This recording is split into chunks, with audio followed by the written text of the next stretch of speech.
Ya estamos en vivo. Hola, haciendo pruebas. Rafa, bien. Bien, Esperando Fausto, Garita. Pruebas de sonido. Bienvenidos a todos. Buenos días. Estamos recibiendo saludos de Cuernavaca, de Chihuahua, de Saltillo, de Querétaro, de Tlaquepaque, de Cuernavaca.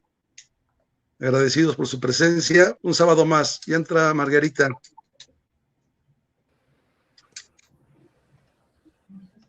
Estamos en vivo.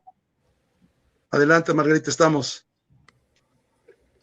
Muchísimas gracias a todos. Esta vez estamos aquí en un sábado más de Voces Libres.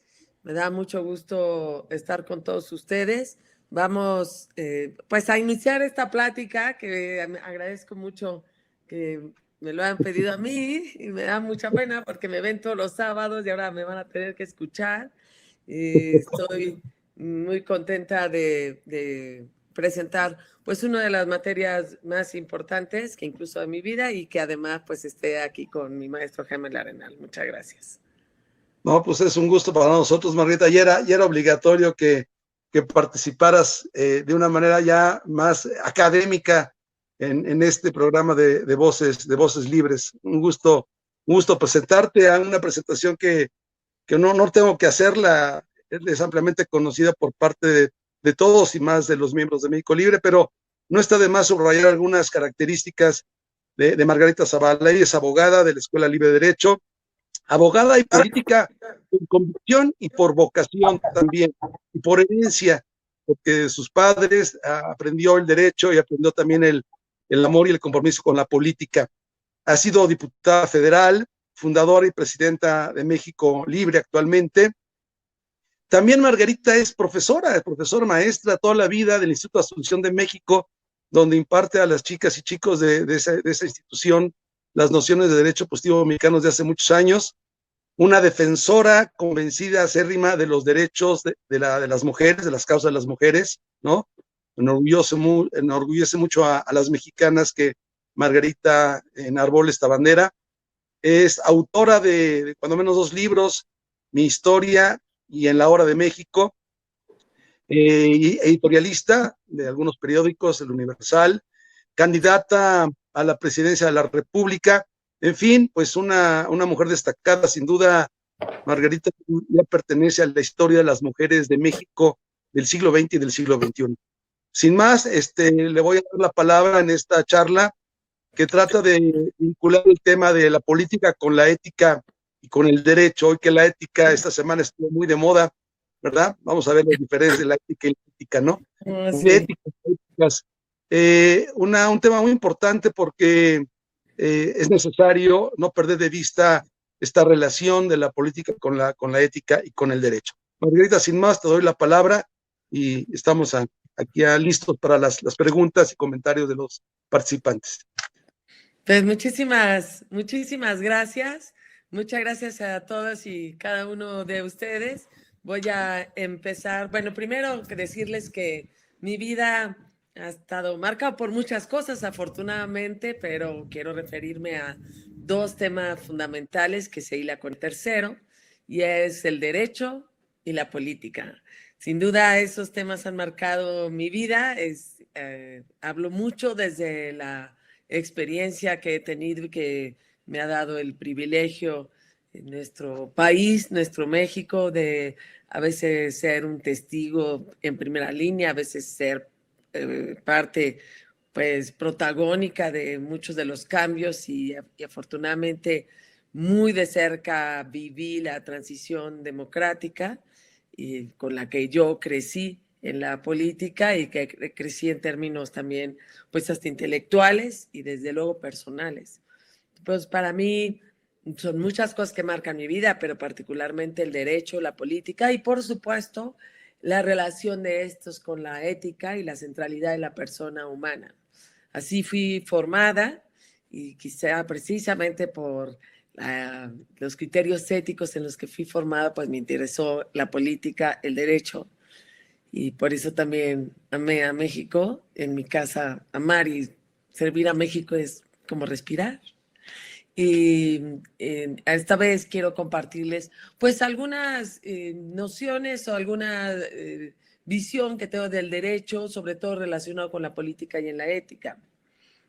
Y siempre, y creo que esto es bien importante señalarlo, poniendo la centralidad de la persona, tanto en la política como en el derecho y desde luego, pues obviamente en la ética.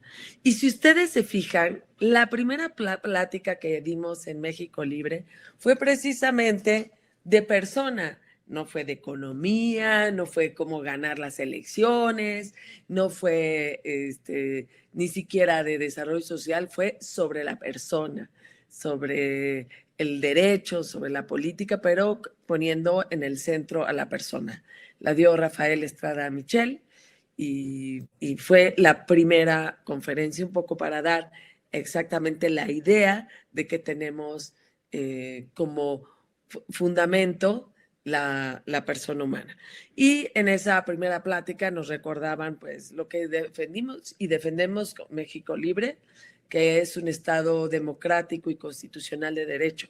Es decir, desde luego estamos en política y por eso estamos hablando de Estado, el elemento del Estado que lo conforman el pueblo, el territorio, el gobierno y el orden jurídico, el bien común, y que es el orden jurídico el que va a cohesionar todos esos elementos.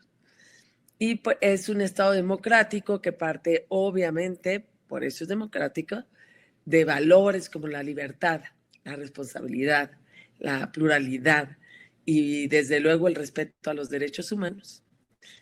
Y por supuesto constitucional que habla de la división de poderes, por ejemplo. Esta es, digamos, la razón, una de las razones principales que hemos señalado como México Libre de la defensa del Estado democrático y constitucional de derecho. Y con ello permítame refrescarles, porque vamos a hablar de la persona, lo que alguna vez vimos, déjenme ver si esto sirve, si no ya veremos, lo que vimos en lo que es el derecho, y permítanme aquí ponerlo ya bien, a ver si lo hice bien, que lo vimos que en una reforma del artículo primero constitucional, la reforma sobre derechos humanos, sobre la ampliación de derechos humanos, es una reforma que se hizo en junio del 2011, que se publicó por el presidente Felipe Calderón en junio del 2011, y que claramente establece lo siguiente: en los Estados Unidos mexicanos, todas las personas gozarán de derechos humanos que reconoce la Constitución, y ahí cambia la visión más que positivista, cambia a reconocer los derechos, tanto en la Constitución como en los tratados internacionales. Entonces amplía también la fuente del derecho y señala que la fuente de convencionalidad de los derechos humanos, que hace que formen parte de los derechos humanos todos aquellos reconocidos en los tratados internacionales.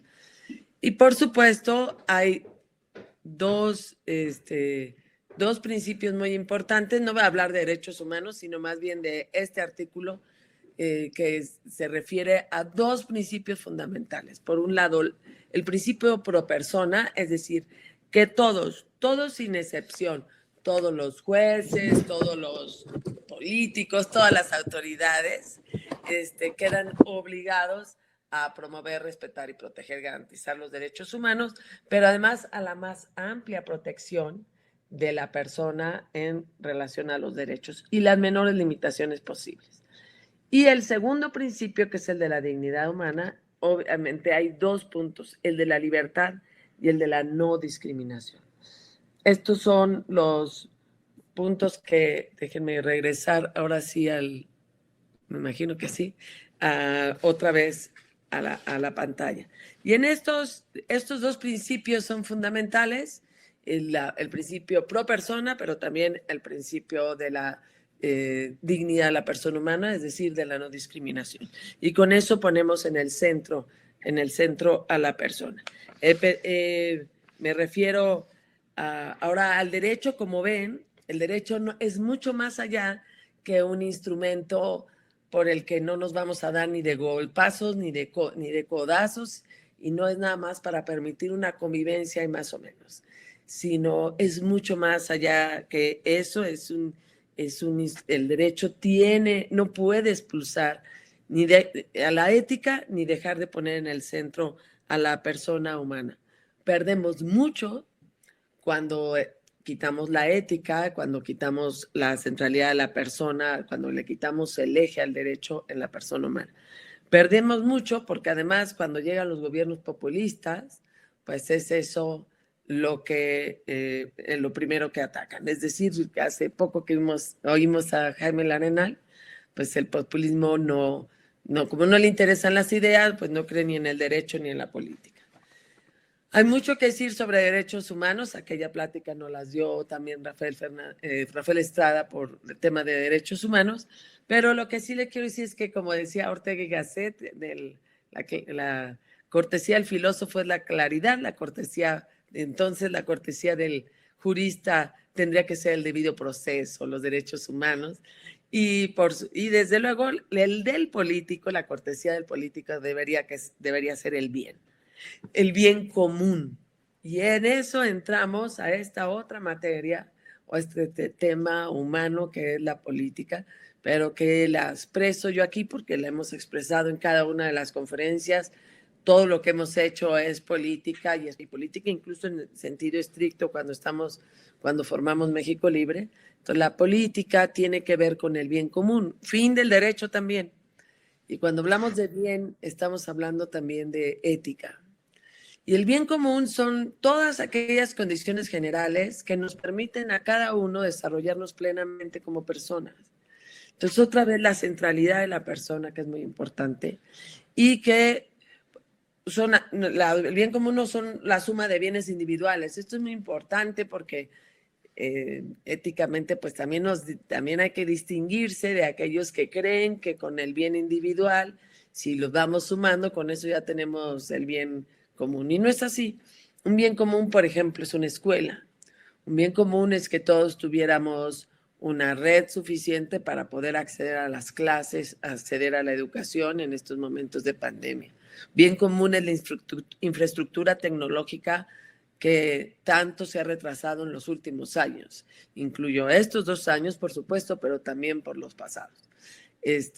Incluyo, por ejemplo, las carreteras, eso que han hecho, creo que 30 kilómetros de carretera este gobierno, pues eso ha fallado al bien común, porque la carretera, la única manera que tenemos para hacerla, pues es a través del Estado y a través de la política y de las políticas públicas.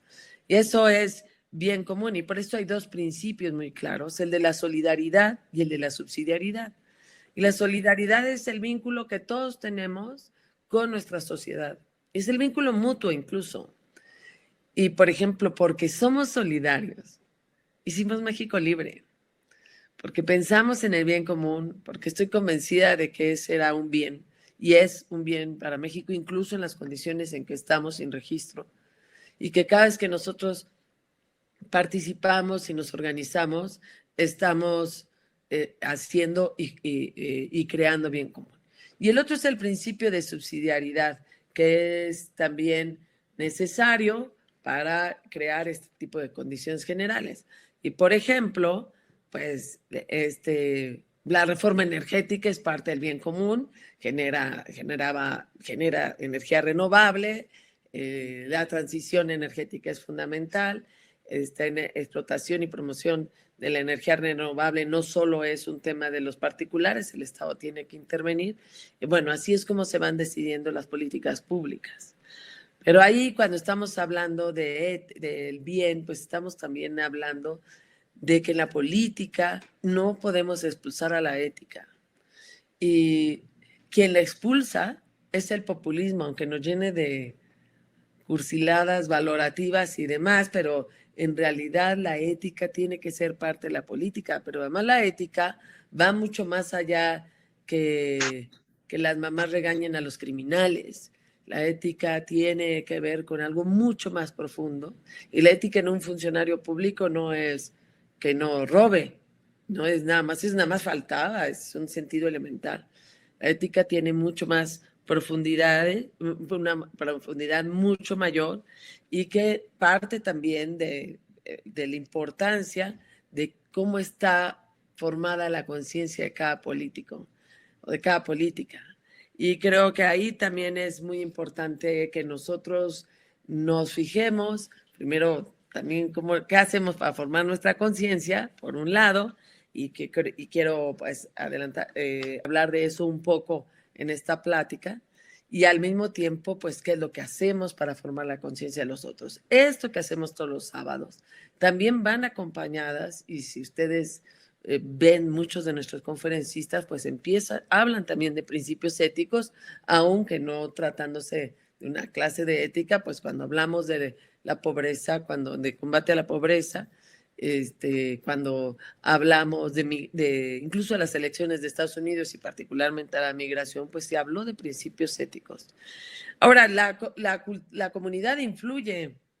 Por eso en los partidos políticos pues hay que cuidarlos, porque influye mucho con quién se lleva uno, influye mucho una comunidad, una sociedad que acepta o no acepta, como cuando dicen que roben pero que hagan algo. No, señores, pues que roben, que no roben, punto, y que además hagan algo.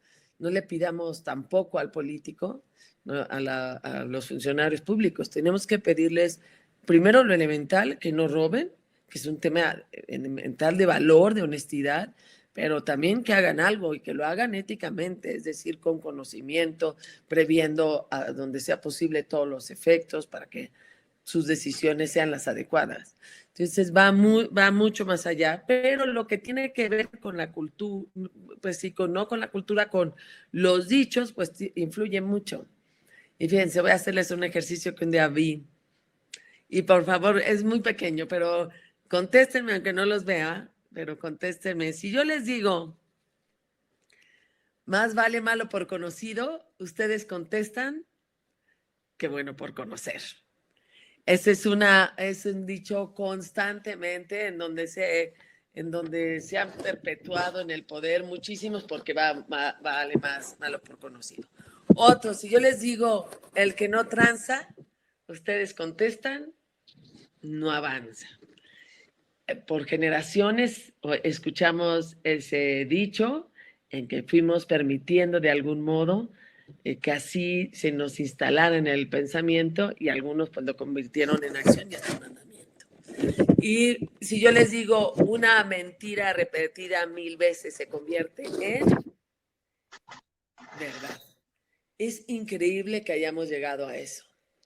Y por supuesto es una lógica que yo lo veo en las mañaneras, es una lógica que yo lo veo con los magistrados electorales, y la verdad es que una mentira repetida 1000 veces es 1000 veces más grave, es 1000 veces más grave, es 1000 veces mentira. Y en eso tenemos que ir cambiando todos nosotros, porque tenemos que meter una perspectiva ética, desde luego en nuestra vida diaria, pero por supuesto en la política. Y lo que vamos dejando pasar en lo colectivo, por supuesto, puede ir cambiando en las formas de pensar o incluso en las actitudes y en las actitudes pasivas o permisionistas de verdaderas barbaridades.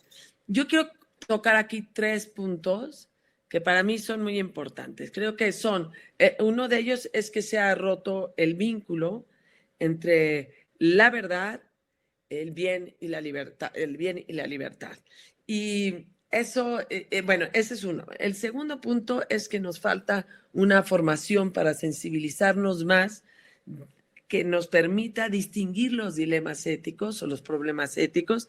Y tercero, yo quería hablarles un poco del mal menor, que es algo que constantemente se trae en la política y que me preocupa mucho que se instale más un poco con lo que hemos vivido. Por un lado, esta idea de que de la verdad, de que se rompe el vínculo entre la verdad, el bien y la libertad. Pues miren, de entrada, la verdad no es la que nos gusta. Es decir, a veces decimos esa frase, cada quien su verdad. Bueno, la verdad es una, la vamos buscando, por eso a veces nos equivocamos y se vale, pero la vamos buscando. Y la verdad no es, digamos, que a la carta, eso es muy cómodo, pero es realmente una comodidad poco en muy común en la política, pero la verdad es una y la tenemos que seguir. La verdad nos va a llevar siempre al bien, que vamos a elegir a través de la libertad. Y eso es muy importante, que nosotros no rompamos ese vínculo, porque entonces dejamos de hacernos preguntas esenciales en términos políticos. Por ejemplo, no dejamos de ver qué es lo mejor para México y de repente nos ponemos a preguntarnos algo así como, ¿cuántos votos trae? ¿En realidad puedo ganar o no? ¿De qué se trata? ¿Si traen o no el padrón? ¿Quién maneja el padrón? ¿Quién es el líder de aquí? ¿A cuánto nos toca comprarlo? Ese tipo de preguntas que han llenado pues de corrupción y por supuesto que han expulsado de algún modo la ética en el actuar de la política. Y por supuesto ha sido una condición muy clara para que se instale el populismo que pone en riesgo a la democracia. Estas preguntas, además, esta falta de preguntas profundas, pues genera una serie de programas que verdaderamente son aquellos programas sociales que no interesa el desarrollo de la persona, ni mucho menos, y son todos esos programas clientelares que son francamente de contención, que es lo que nosotros hemos visto, y no de desarrollo. Y éticamente había que preguntarse de cada uno de los programas si se vale que la generalidad de los programas sociales estén dirigidos ya hacia la contención y no hacia el desarrollo de las personas. Lo digo por ejemplo, cuando se anula un programa de estancias infantiles, pues resulta que le pareció más cómodo al gobierno entregar dinero. Claro que le pareció más cómodo al gobierno entregar dinero porque somete. Y cuidado con ello, ¿no? Cuidado con estas entregas a dinero para personas con discapacidad en vez de buscarle un bien común a través de la Comisión Nacional para Personas con Discapacidad, de dinero invertido para un registro de organizaciones que permita fluir la ayuda. Todo ese tipo de programas clientelares que solo han logrado someter. Y cuidado, cuando hay un pueblo que no ejerce la libertad, es un pueblo que renuncia a su ciudadanía y se convierte en súbditos, por decir la mejor palabra. Y bueno, yo ahí quiero pedirles pues de algún favor.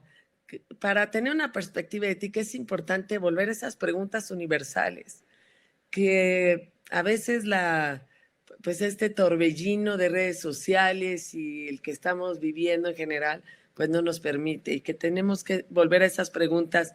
¿Quién soy yo? ¿A dónde voy? Sí, esas preguntas universales, que se la han planteado incluso las religiones, y que es importante que no los hagamos.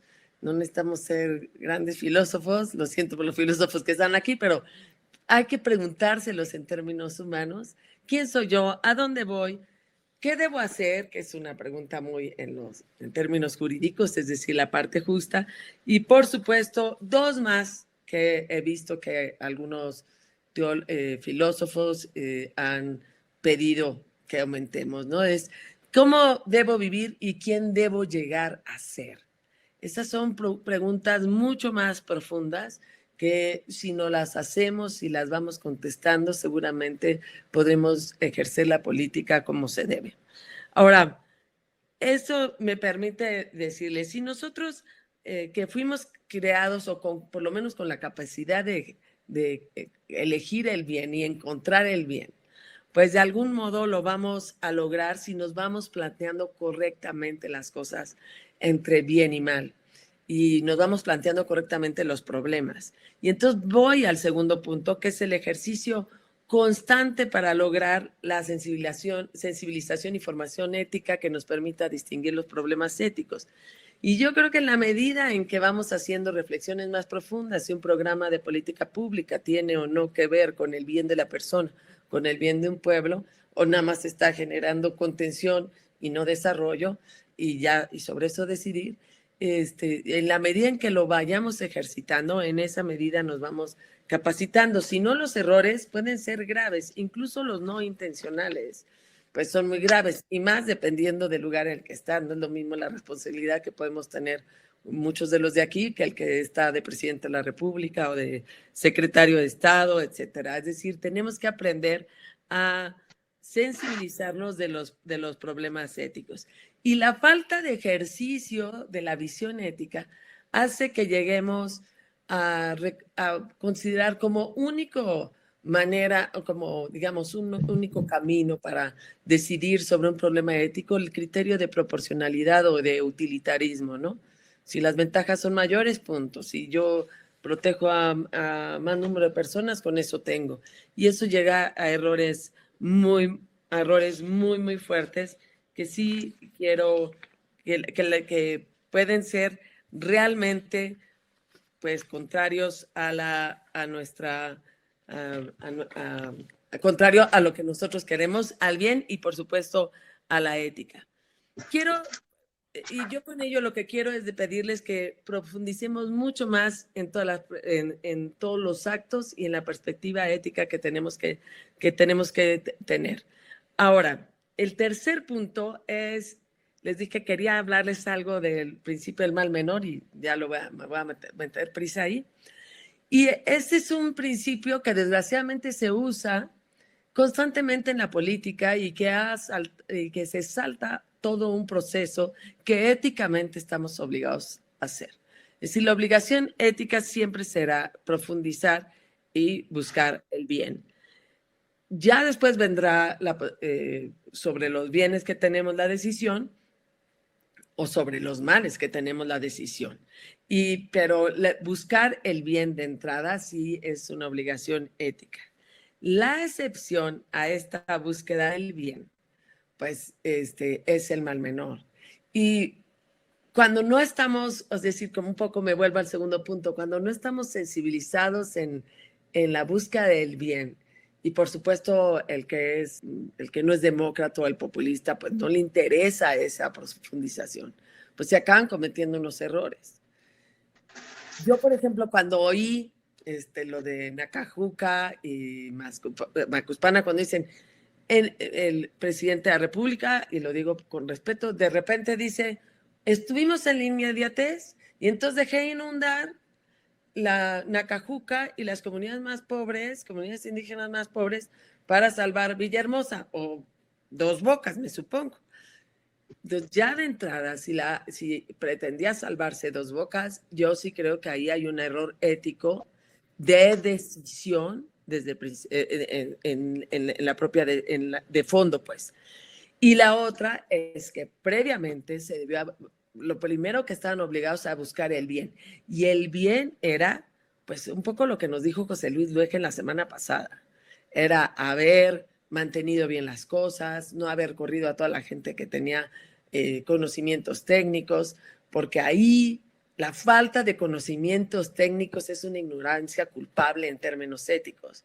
Entonces, cuando no hay ejercicio en las decisiones, de los principios éticos que permitan sensibilizarnos en los problemas éticos desde la política, pasan ese tipo de cosas.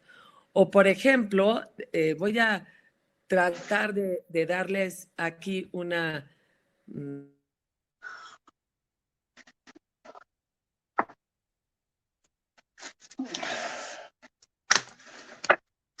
Eso. Tu voz, se fue la voz, Margarita. Sí, no se te oye. La voz. ¿Ya se oye? Ya, otra vez ya. ¿Ya? Perfecto, Ok. sí. Entonces voy a tratar de meter una pantalla, y si no, pues bueno, ya ni modo, que tiene que ver con, aquí está, déjenme tratar de hacerlo esto más grande. Ah, no, pero bueno. Es la guía bioética y, uy, déjenme, ¿me alcanzan a oír? Sí. Y Sí. les voy a señalar, en el caso de empate, cómo, déjenme, a ver, no, es esta parte. En el caso de empate, cómo resolvía la guía ética, pero déjenme, pensé que estaba aquí. No, espérenme tantito. Ah, ok. 7, 8, debe ser por aquí. Bueno, pues creo que no anda, no la tengo aquí. Pensé haberla tenido, pero bueno, digamos, en la guía bioética señalaba, me voy a tener que regresar, ni modo, señalaba claramente que teníamos en caso de empate, decía, bueno, pues hay que ver también la edad, y de la edad, pues arriba de los 75 años ya no había ni siquiera que decir nada, y de últimas, un volado, ¿no? Y así lo establecía la guía bioética, que creo que se hizo de muy buena fe, pero que como no hay profundidad en las cosas, pues se acaban diciendo una serie de barbaridades que, por supuesto, en términos políticos genera unos enormes males. Por ejemplo, la primera guía bioética no hablaba de la importancia de proteger a todos los de primera línea en materia de salud. Ahora, ¿qué es lo que ha pasado? Que se ha manipulado el principio, la excepción del mal menor, y se ha convertido en una regla. Y en gran parte es porque el bien exige mucho más conocimiento y mucho más trabajo. Y quiero, pues ya por la hora, referirme en este caso del mal menor. Es decir, cuando ya no hay, la obligación de cualquier persona, y por supuesto el político, es buscar el mayor bien posible. Y por ahí Felipe algo decía en su libro, ¿no? Entre dos bienes está muy sencillo, el mayor bien. Entre bien y mal, pues está decidido uno sobre el bien. El problema es entre males. Pero siempre hay, y quiero que lo sepan, la obligación de buscar el mayor bien posible. No encontrando el bien, se decide muchas veces entre mal. Pero cuando dejamos de buscar el bien porque nos cuesta más trabajo, porque significaba ser un partido, pues acabamos decidiendo sobre males. Y todos nos hemos dado cuenta de lo que puede pasar. Primero, pues anula mucho la libertad, porque rompemos este vínculo de la libertad con el bien y lo saltamos y nos pasamos directamente al mal menor. Es lo que yo creo que pasó, por ejemplo, en Tabasco. Como no previeron, como no manejaron, como no estaban los técnicos, pues al final sí llegó un momento en una decisión, pero pues habrá que revisar en términos éticos lo que pasó ahí. Luego, es mal menor cuando se acaba anulando la libertad, porque te quitaste de una opción que además era la del mayor bien hacia los demás. Y tercero, genera una enorme mediocridad. Entonces, todos aquellos que oímos durante tantos años, más vale malo por conocido, o esto es entre el mal menor, cuidado con instalarnos ahí, porque a bases de males menores llega el mal mayor. Y bueno, creo que hay mucha inexperiencia por eso. Y quiero terminar con lo que nos decía Jaime Larenal en su plática del populismo. Hay una causa por la que llega el populismo, y bueno, tres causas. La degradación de la política, la degradación de la perversión de la democracia. Yo le pondría en tercero, pues la ignorancia en términos de la incultura. Pero me quiero quedar con la primera, la degradación de la política. Cuando expulsamos a la ética, le quitamos dignidad, le quitamos el elemento de servicio. Y creo que ahí es muy importante que nosotros no perdamos esa idea de que la política es servicio, y en la medida que la degradamos, se instalan cosas que nunca hubiéramos deseado.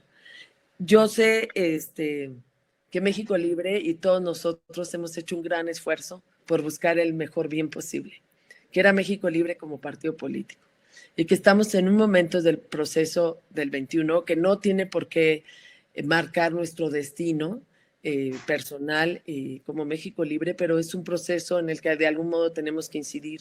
Y quizás estemos hablando, creo que estamos hablando, pues, que en la excepción del mal menor, y que así tendremos que decidir en estos próximos meses, pero que estemos seguros y seguras de que buscamos el mayor bien posible para México.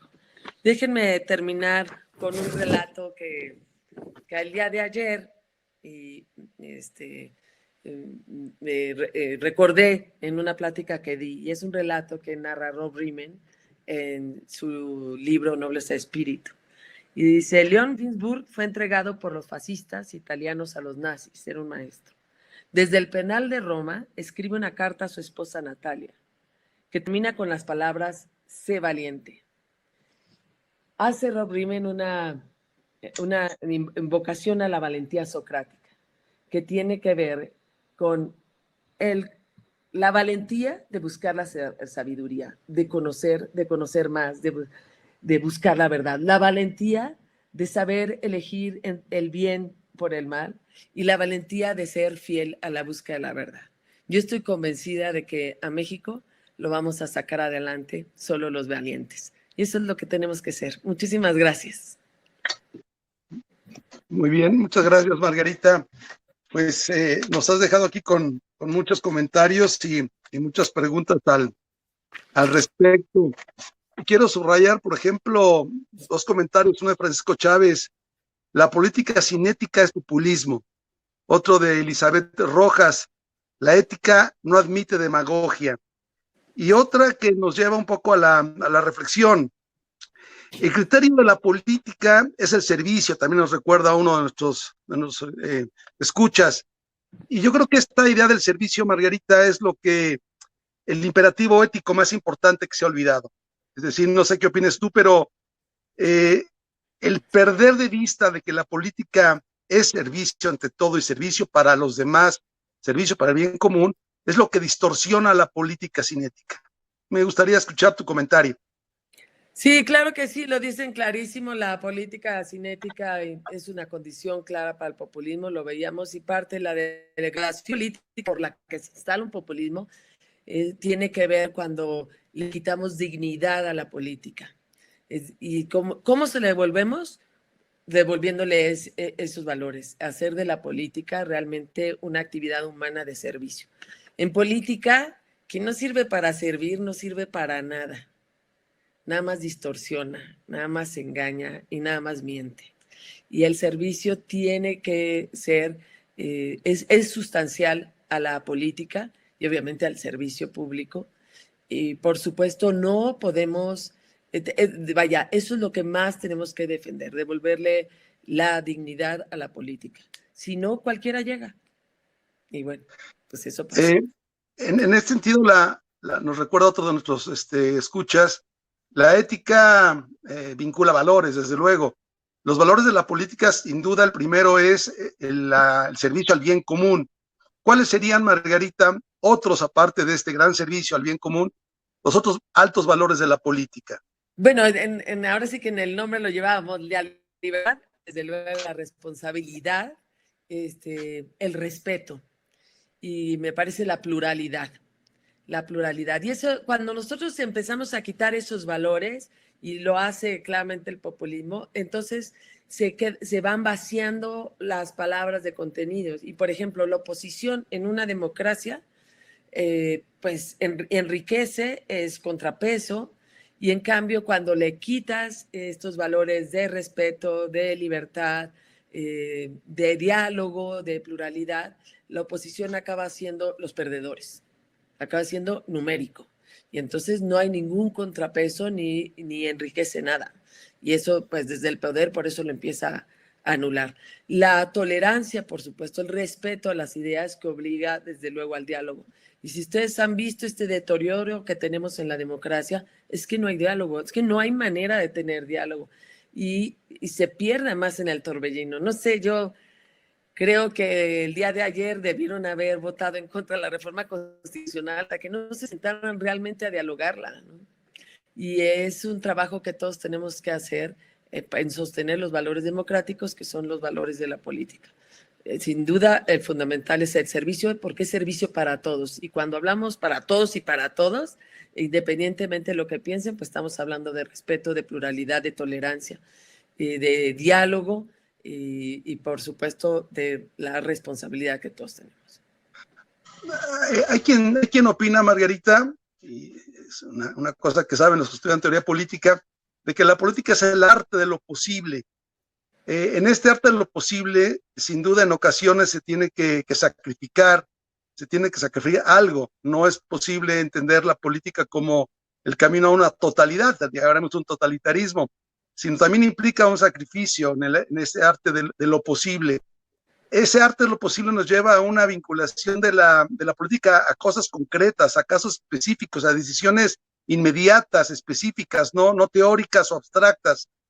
Y aquí alguien pregunta, en ese sentido, alguien hace una pregunta: la distribución de las vacunas, cuando sea ya posible distribuir las vacunas contra el COVID, ¿cómo se tendría que hacer con criterios éticos? Sí, desde luego, yo creo que con los principios que ya había... Se te fue tu sonido, Margarita, otra vez. Ahí está ya. Otra vez ya se escucha. Sí, yo creo que con los principios que maneja la propia medicina de mayor beneficencia, y hay algunas técnicas que se han venido ya, algunas no señales, sino estrategias que se han venido desarrollando en el mundo, empezando, por ejemplo, quienes están con mayores riesgos, que son los adultos, con los adultos mayores, o quienes pueden contagiar más, etcétera. Entonces, sí van a tener que decidirse bajo algunos criterios éticos. Tiene que decidirse bajo criterios éticos, sin duda alguna, ¿no? Pero creo que la medicina tiene los más, digamos, los criterios con los que se mueve la medicina. ¿Me están oyendo? Sí. Ah, ok. Los criterios con los que se mueve la medicina tradicional, pues con eso me parece que son suficientes y muy importantes, que son, digamos, lo que es beneficencia, no maleficencia, autonomía y justicia, son en los que pues tendremos que sin duda movernos. Y ahora también un poco... Ya se te fue, otra vez la sonido se te fue. No le muevas. Se mueve, ¿verdad? Ahí ya está bien, ya. Como se me corta la imagen en mi computadora, a veces la muevo para... No importa, la imagen no se nos corta a nosotros y el ok. sonido está perfecto. Ok, entonces, bueno, me parece que, digamos, ahí sí se requieren principios éticos, y parte del principio ético y de buscar el mayor bien posible tiene que ver con que quien decida conozca las cosas y además decida no en favor de quien detente el poder, sino en favor de las personas. Bien, Margarita, la política, la ética y el derecho, hay quien opina que son artes o ciencias prudenciales, es decir, que no son ciencias o artes matemáticos o geométricos, sino como van dirigidos a la centralidad de la persona humana, implican un cierto grado de prudencialidad, ¿no? Y esa prudencialidad en ocasiones te hace que no siempre lo óptimo, lo ideal se alcance, sino lo real posible, lo posible real, ¿no? En el arte de la política, en el cual tú tienes una gran experiencia, ¿cuáles serían estos límites prudenciales que caracterizarían a la política? Bueno, por un lado creo que es importante, por eso es tan importante la recta razón, formarla, es decir, formar la conciencia es fundamental y no dejarla a algo, es decir, la ética la hemos expulsado tanto hasta de las escuelas que acabamos sustituyendo la ética por intuiciones. Y de verdad hay gente muy bondadosa que la falta de prudencia pues ha generado unos errores enormes, y en la política incluso con consecuencias muy fuertes y muy duras. Y si volvemos, la política es el arte de lo posible, sí, a partir de lo real, y lo real hay que conocerlo, ¿no? Yo creo que la prudencia es una virtud de la inteligencia. Entonces, la inteligencia que tiene que conocer la realidad con la que se va a topar. Y por los grandes errores es las que, digamos, son las decisiones tomadas, pues, cuando no se conoce la realidad y que se toman además de manera imprudente, ¿no? Yo creo que ahí tenemos que formar la conciencia, y por supuesto en política sí es la prudencia, y en las decisiones éticas entre bienes posibles, entre males menores, pues tiene que ver sin duda con la prudencia. Ahora bien, hemos hablado de ética y política, ahora es importante hablar de derecho y política. hasta dónde la política también puede ser encasillada por el derecho, o hasta dónde la política puede vulnerar el derecho, porque hay que pensar, Margarita, que la política es un poco dirigida a lo instantáneo, a lo inmediato, no a largo plazo, aunque también una política a largo plazo, pero la actividad política se dirige mucho a la inmediatez, mientras que el derecho presta soluciones mucho a larga duración, el derecho tiene una continuidad mayor en el tiempo. ¿Hasta dónde la política se encasilla por el derecho o el derecho por la política? No, bueno, yo creo que la política, parte de su acción es llevar a cabo el derecho. Yo sí creo que es el derecho, digamos, en ese sentido, algo mucho más universal, pero y sería una utopía si no existiera la política. Pero sí es importante, bueno, nada más no irnos con la finta. La verdad es que tanto el derecho como la política, como la actividad humana, tiene que mirar hacia el futuro. Y creo que esa es otra de las cosas que el populismo hace, no mira al futuro a largo plazo, sino nada más a la detención del poder. La otra es que el derecho es un límite también a la política. La ética enriquece al derecho, desde luego, pero el derecho es un límite a la política en términos de poder, sin duda alguna. Y aplicaría el principio de subsidiariedad del bien común, porque comparten fin tanto el derecho como la política, y daría, digamos, las mayores restricciones, la mayor libertad posible con las restricciones necesarias, pero el derecho, desde luego, es el contenedor de los abusos en la política, a corto, a mediano y a largo plazo. Margarita, gran parte de México Libre, me vuelvo yo a poner como ejemplo, participamos ya en época muy tardía, por no decir viejo, en la política. Aquí también hay alguna reflexión que nos ha llegado de parte de nuestro público diciendo eso, es decir, siempre vimos la política como algo adverso, como algo negativo, a los políticos los calificamos como algo deleznable. Sin embargo, al final de nuestra vida o en la tercera etapa de nuestra vida nos damos cuenta de que tenemos que implicarnos en la política. Quizás porque nuestra experiencia fue haber visto cómo se descarnó la política de la ética y queremos ahora recuperar ese fundamento ético de la política y hacernos partícipes con responsabilidad de esta actividad política. Es inédita para nosotros, pero al no tener el registro México Libre, aparece una especie de posibilidad de desencanto, no que exista, sino que puede existir la posibilidad de desencanto, y algunos de nosotros quedaríamos un poquito desconcertados. Tomamos una decisión tardía en nuestra vida y ahora esta posibilidad se nos cierra. ¿Qué nos dirías a estos hombres de mi edad, a estos hombres mayores de 50 años que participamos en la política por primera vez, que ahora encontramos esta cerrazón tan radical por parte de las autoridades del sistema político mexicano actual para no dejar de participar activamente en la política?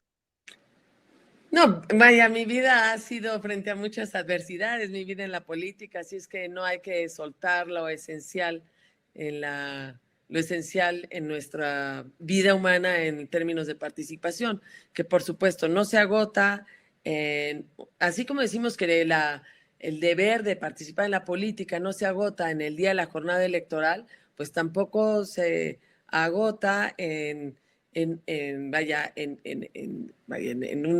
una sola organización o en la anécdota o el episodio de una sola organización. Entonces yo más bien los invitaría a que, si al contrario, si ya sintieron lo que es vibrar, lo que es mirar al país, imaginarse al país a través de una organización, pues no lo soltemos y vayamos respondiendo lo que la propia adversidad y la propia realidad nos va pidiendo. Entonces, por supuesto que vamos a tener que decidir, no es para regresarnos a la casa, sobre cómo vamos a trabajar en este proceso de la mejor manera en términos de grupo, pero también personal, y no la suelten, ya no la suelten, primero porque creo que están cumpliendo un deber, lo han cumplido de otras maneras, pues tú como maestro además nos has formado a muchos, pero caray, no sé, si yo hubiera hacia la primera de cambio me hubiera ido para abajo, pues mi vida hubiera sido muy aburrida, porque cuando yo entré a la política, pues fue en 84 y yo me tocó ver fraudes electorales en 85, en 86, y toda la transición democrática y los verdaderos cambios es de pura perseverancia. Eso sí, dura años y más cuando un país lo necesita, pues el sacrificio tiene que ser mayor. Pero además esto es un sacrificio con alegría. Finalmente en este camino nos reencontramos unos, pero nos encontramos otros y generamos pues es una amistad que uno nunca hubiera creído que iba a encontrar en la política. No lo soltemos y no lo soltemos ni para el 21, ni para el 24, ni para el 27, ni para el 30. Y a nuestro país un poco por eso terminaba, la parte de ser valiente, de tener el coraje, de ser sabio, y parte de los sabios, la prudencia con la que tú decías, y no resolver todo bajo una anécdota, saber distinguir, tener la valentía de distinguir el bien y el mal y buscar la verdad, creo que eso es fundamental para que sigamos. Y no, al contrario, yo espero que incluso esta enorme injusticia que recibimos, además, ahorita, digo, nos levantamos y en manos de uno, el ponente fue un magistrado que hoy sale en todas las notas de lo corrupto que es, pues yo entiendo que pueda uno generar sentimientos encontrados, pero lo importante, lo que está en el centro, que es el país, ahí está y nos está esperando a nosotros, con todo lo que aprendimos, que de verdad he estado mucho tiempo en la política, les diría que esto que hemos hecho en México Libre es una de las cosas más grandes que me han tocado vivir, de mayor grandeza política, y creo que hay que seguirlo. Al contrario, ya hemos aprendido, seguiremos haciendo esto los sábados, que no lo tiene ningún partido político, les diría que ninguna organización política, y que eso también será parte de darle a México. No subordinen, yo aprendí algo de Fray González Luna, no subordinen la anécdota al destino. Si el destino, James, con todo lo que tú has trabajado, estudiado y tenías la experiencia, pues tu destino es dárselo como lo has hecho y lo seguirás haciendo sin duda a la patria y a esta vez a través de la política. Pues no subordinemos la anécdota al destino, por difícil que haya sido la anécdota. No fue fácil para nosotros, pero no la subordinemos. Y un poco lo que decía al final, estamos entre males, sí, pero no dejemos también de buscar el bien. No nos instalemos en el mal menor, porque eso cometeremos un error. Ahora sí que al día siguiente, el 6 de junio, pues también el país sigue y tenemos que buscar el mayor bien posible. Y no, bueno, afortunadamente este país vale la pena como para que sorteemos todos los obstáculos. Margarita, el tema de la ética coincidió, o sea, coincidió con la publicación esta semana de la famosa guía ética del presidente de la República, donde se gasta una cantidad de dinero, pues para pretender moralizar a una sociedad que, por una parte, él considera que es perfecta, una sociedad que es noble, que es una sociedad magnífica, una sociedad ejemplar, y por otro lado le manda una cartilla moral donde prácticamente lo culmina a ese pueblo perfecto, lo culmina a moralizarse más. Es función del Estado, es función del político moralizar a la sociedad, es decir, hasta dónde llegan los límites de un Estado, y no estoy hablando de laicidad porque se nos lleva al tema religioso, meramente me quedo en el tema de la ética, hasta dónde llega el Estado como actor moralizador de una sociedad. Y si fuera la respuesta afirmativa, la pregunta sería, ¿con qué tipo de moralidad? Es decir, ¿hay una moralidad que el Estado pudiera asentar o afirmar como objetiva, que él se pudiera arrogar el monopolio de distribuirla? Es una pregunta importante esta. Sí, desde luego es muy importante, aunque no lo es la guía. La guía en sí mismo, pues, está muy simplona, realmente es, como tú dices, una parte más bien moralina que de profundidad. Me parece a veces hasta ofensiva que le tenga a un gobierno que decirle eso a su pueblo, como pues de qué se trata, y además también es polarizante porque habla de los conservadores, etcétera. Entonces se esconde ahí algo mucho más que su preocupación por la moral. Y por cierto, yo le encontré varias contradicciones, entonces, entre otras, pues habla de laicismo y no de laicidad, o sea que además hay de fondo cosas profundamente equivocadas. Un gobierno, estoy convencida que claro que puede fomentar los valores. Me parece que el marco también lo puede hacer a través pues, de su vida, de la vida política, de la educación cívica, pero de dictarles una serie de mandamientos no tiene ningún sentido, que además, si se leyera un poquito más, no hay que perder mucho el tiempo en ella porque es malona, no digo que diga cosas malas en sí misma, pero no tiene ningún sentido.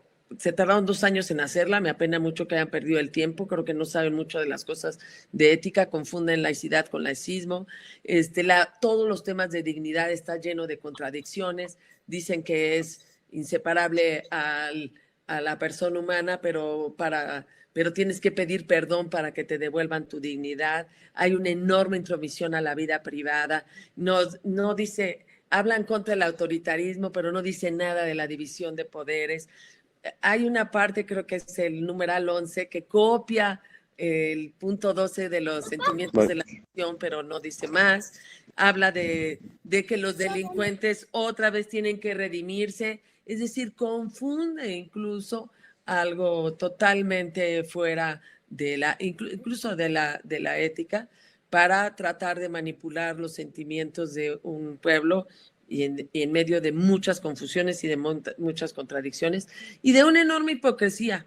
Porque, por ejemplo, creo que por ahí, bueno, hay un punto, creo que es el 16, de no destruyas nada. Un gobierno que se ha dedicado a destruir todo y a no construir nada. Habla de que busquemos el pasado, alguien que ha promovido una historia oficial y hay que ha borrado de la historia oficial lo que se le ha dado en gana. Y yo creo que no nos tenemos que ir con la finta. El gobierno no tiene por qué moldear la felicidad de nadie, ni en el remoto, ni la moralidad de nadie. El gobierno tiene que poner las condiciones para que los demás decidamos ser felices conforme a lo que nosotros decimos. Por lo demás, es una manipulación propia de esa estrategia redentorista de la que tú hablaste como una de las estrategias más claras del populismo para mantenerse en el poder. No le daría mucho más a una guía que está llena de contradicciones, de confusiones y de poca profundidad, la verdad. En todo caso, Margarita, lo importante de la ética nos menciona aquí otro de nuestros escuchas, un discurso cuando no está sentado en el ejemplo, por sí mismo cae, ¿no? Es decir, yo puedo decir un discurso maravilloso, si no lo sostengo con el ejemplo, pues no tiene un fundamento. Yo creo que la base fundamental de una ética pública entonces vendría a ser el ejemplo, ¿no? El buen ejemplo del gobernante, el buen ejemplo del administrador público, el buen ejemplo del legislador, no tanto la moralina que se expresa a través de palabras. Y la guía ética la debería poner, la verdad, a un gobierno debería, más que darle una guía ética a su pueblo, debería tener la propia. Y tendría que hablar de libertad, de respeto a los demás, del respeto a quien disiente, de respeto a la historia y a la verdad pública, porque hemos vivido en mucha mentira en estos años. Y por supuesto, el respeto al otro me parece totalmente elemental. Sí ha sido una hipocresía enorme en donde ha habido mucha mentira, y la parte de la pandemia y del COVID, como lo han manejado, ha sido de una gran crueldad, está llena de mentiras, y creo que no había ni autoridad moral para hacer una guía ética. Creo entonces que la mentira es la antítesis de la ética, ¿no?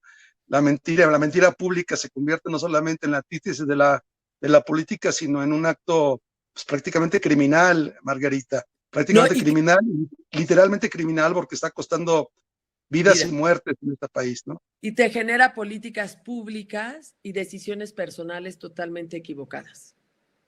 Por ejemplo, es increíble lo que se ha hecho. La verdad es que la guía no vale mucho la pena en sí misma, pero como bien lo dicen los del público, pues pues el ejemplo, pues de entrada es ello. Pero es increíble lo que han hecho. Han destruido, han hecho de la historia lo que han querido, han borrado lo que han querido, no han respetado al que empieza distinto, no buscan el diálogo.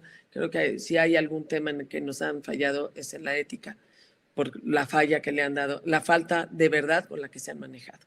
Y el odio, más allá del derecho, que también le han pegado. no, del derecho es algo que ni siquiera, por supuesto, es algo ya que te lo preguntan. Y desde luego, ¿no? Desde luego. Pero es el sentir que uno es dueño de las personas también. Margarita, para terminar, estamos en el tiempo, pero hay aquí una serie de preguntas, de inquietudes, que nos contaras un poco, en forma muy sintética, tu experiencia como candidata, tu experiencia como factora de un partido, como protagonista de otro partido durante muchos años, es decir, tu experiencia política como mujer, como mexicana, que nos dijeras una semblanza muy breve de tus mayores experiencias. Bueno, afortunadamente han sido muchas la vida y el país me ha dado muchos honores y también unas batallas que me hicieron crecer. Por eso te decía, me tocó ver a un partido político y a hombres y mujeres, me tocó ver los que sembraron, algunos me tocó cosechar con ellos, con otros los vi dar nada más su vida, por lo que luego me tocó a mí cosechar generacionalmente. Y que si algo me ha enseñado la política es que aquí sembramos y cosechamos todos. La otra es, fui parte y me enseñó muchísimo el esfuerzo democrático de un país que ha tenido una historia autoritaria muy grande y que le llevó 30 años de transición democrática, pero que fue gracias a que muchos principios de siglo, mediados de siglo, muchos hombres y mujeres dieron la vida en la política desde la oposición. Por eso cuando en la candidatura independiente yo tenía que decidir, por un lado era mujer y yo eso sí lo planteaba, se lo planteo, lástima, es otro tema que habría que dar, pero sí me acuerdo hubo un momento en que me dijeron, pues no hay nada, no hay para tu equipo ni para nada, y ya nada más repliégate elegantemente y me acuerdo que salía yo porque la reunión había sido con Fausto y con Diego Fernández y me dice que nos mandaban los recados y me dice, y le dije a Fausto, ¿por qué es tan fácil pasar sobre las mujeres? Y él me contestó, porque se puede. Y creo que ahí fue una de las grandes batallas que di de decir, no, ni se puede, ni se debe, ni se puede. Y tenemos que, las mujeres también, salir adelante. Y eso creo que me preparó también para estos momentos de México Libre, de poder decir, no se puede hacer lo que nos hicieron, no se debe y tendremos que encontrar los instrumentos que existen para poder seguir dando las batallas, porque nuestro país nos necesita más que nunca. Creo que de todo lo que me ha tocado vivir, desde luego un gran privilegio al lado de Felipe, como presidente y amé al país desde un punto de vista distinto, lo conocí muchísimo, me di cuenta de muchas cosas, ya de por sí amaba al país, bueno, lo amé mucho más, aun cuando fueron momentos muy difíciles. Y en la candidatura independiente fue una actividad personal, acompañada de gente extraordinaria, pero creo que de lo que me ha tocado en términos políticos, más allá de, además de acompañar a Felipe en eso que se lea aparte, pues yo creo que lo de México Libre ha sido lo más maravilloso que me ha tocado hacer, encabezar, trabajar y encontrarme pues con todos los que ahorita nos vemos en este ejercicio. Una pregunta personal, ya Margarita, esta no viene del público. Yo como profesor de Derecho durante muchos años vi la transformación de una carrera de hombres a una carrera de mujeres. Actualmente la mayoría de los estudiantes que estudian Derecho en México son mujeres, ¿no? En las escuelas de Derecho ya hay mayoría de mujeres. Y esto sin duda va a impactar el campo de la actividad jurídica, tanto a nivel notarial, judicial, profesional, como consultoras, inclusive como legisladoras. Algo va a pasar también quizás con la política, o está pasando con la política. México todavía parece ser, es una opinión, parece ser que sus reservas morales todavía se encuentran todavía más en la mujer que en los hombres. Esto no es un maniqueísmo, simplemente es una cuestión sociológica. Las reservas morales de México parecieran que todavía están en el campo de las mujeres. Si esto fuera así, y estás de acuerdo, desde luego, pensamos que en el futuro la presencia mayoritaria de mujeres en la política pudiera significar una renovación positiva de la moral en la política?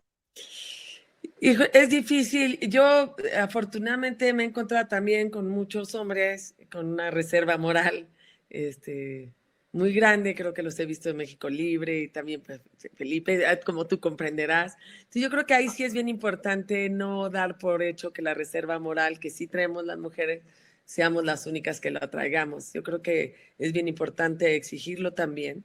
Y me parece que incluso creo que en nuestra generación nos costó un poco de trabajo, o no aprendimos, o no hicimos bien algo, que no acabamos de transmitir como debería de ser algunos pues, valores o perspectivas éticas que debieron haber sido parte pues, de nuestra vida.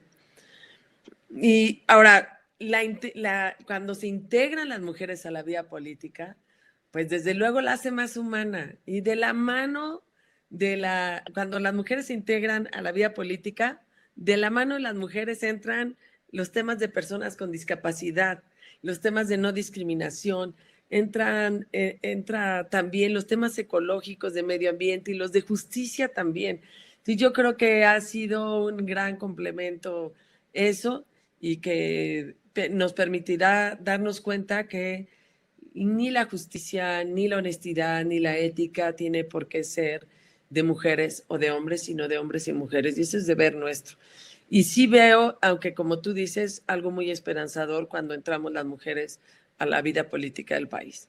Porque hay cosas técnicas hay algunas cosas técnicas que no tenemos. Por ejemplo, no tenemos un historial de corrupción que sí tienen los hombres en la vida política. Eso no quiere decir que la honestidad se mida si es mujer o si es hombre, pero ayudó de algún modo a romper esas redes de corrupción. Es muy posible. Pero la ética es un deber, o digamos, no puede ser expulsada de la vida de nadie, ni de los hombres ni de las mujeres. Y la esperanza está, me parece que en mujeres y en hombres. Pero sí soy una gran promotora, la verdad, de acciones afirmativas, porque creo que si nos esperábamos a que este proceso fuera así naturalito, nos iba a dar el 2090 para que hubiera 25% de mujeres en la Cámara de Diputados. Entonces estoy convencida que por supuesto es un bien para México. Bueno, yo quiero terminar con una anécdota personal. Cuando Margarita era la primera dama, la esposa del presidente de la República, yo la tuve que atender a nivel diplomático en España varias veces. En una de ellas había habido una reunión de todos los presidentes de América Latina. Habían asistido todos a Madrid, creo que fue a Cádiz, no recuerdo, creo que fue a Cádiz, y el testimonio que yo recogí de los guaruras españoles, los policías encargados de la custodia, de proteger o de cuidar a las esposas de los presidentes latinoamericanos, ¿no? No vino esa anécdota por mí, sino me lo dijeron ellos a mí. Estaban sorprendidos porque Margarita Zavala había sido la única esposa de algunos de los presidentes presentes, que eran todos, ¿no?, los de América Latina, que no había pedido ir en los ratos libres ella finalmente no tenía la obligación más que de acompañar al presidente Calderón, no había pedido ir de compras. La única presidenta, o la única esposa del presidente, perdón, que había pedido que se cumpliese un programa cultural, había sido la esposa del presidente de México. Eso, cuando se ve la diplomacia, cuando se vive como una persona imparcial, cuando es testigo personal de ello, no hace sino llenar de orgullo a un país, como en este caso fue México, pero también llenar de orgullo a una discípula, a una colega, a una abogada y a una amiga como Margarita Zavala. Esa anécdota es una de las anécdotas más hermosas que yo tengo en mi vida diplomática, que la esposa del presidente mexicano había sido la única que había querido que le diseñaran un programa cultural los días que estuviese en España, y no irse al Corte Inglés o a otras tiendas de Calle de Serrano a comprar cosas. Con eso terminamos, Margarita. Gracias por compartirme. Muchas gracias a todos por su presencia. y nos vemos la semana que entra. No sé si quieres decir alguna otra cosa, Margarita, para que tú cierres como todos los sábados el programa. Pues muchísimas gracias, muchas gracias a cada una de ustedes, a cada uno de ustedes. Quiero además darle las gracias, sobre todo a los que son de México Libre, por su paciencia en estos días que hemos estado y que tendremos que resolver cómo vamos a entrar a este proceso del 2021, para el proceso electoral. Muchas gracias por todas sus participaciones en los distintos diálogos que hemos desarrollado. Y bueno, nunca se nos olvide que ahí hay un México que tenemos mucho que darle y mucho hemos hecho por él. Muchísimas gracias. Nos vemos el próximo sábado. Hasta luego.